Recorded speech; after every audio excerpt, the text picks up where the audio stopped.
అన్నమయ్య జిల్లా రాయచోటిపట్నంలో జరుగుతున్న శ్రీ భద్రకాళి సమేత వీరభద్రస్వామి వారి వార్షిక బ్రహ్మోత్సవాల్లో భాగంగా మంత్రి మండిపల్లి రాంప్రసాద్ రెడ్డి సోదరుడు టీడీపీ నాయకుడు డాక్టర్ మండిపల్లి లక్ష్మీప్రసాద్ రెడ్డి స్వామివారికి పట్టు వస్త్రాలు సమర్పించారు.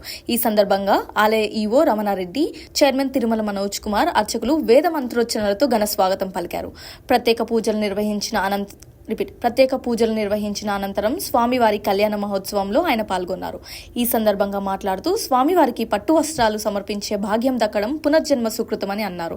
బ్రహ్మోత్సవాలకు వచ్చే భక్తులకు ఎటువంటి అసౌకర్యాలు కలగకుండా త్రాగునీరు, పారిశుద్ధ్యం, అదనపు సదుపాయాలు కల్పించాలని సూచించారు. భద్రతా ఏర్పాట్లు పటిష్టంగా ఉండేలా అధికారులు చర్యలు తీసుకోవాలని తెలిపారు.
లైక్ చేయండి, షేర్ చేయండి, సబ్స్క్రైబ్ చేయండి. మరిన్ని వీడియోల కోసం బెల్ సింబల్ పై క్లిక్ చేయండి.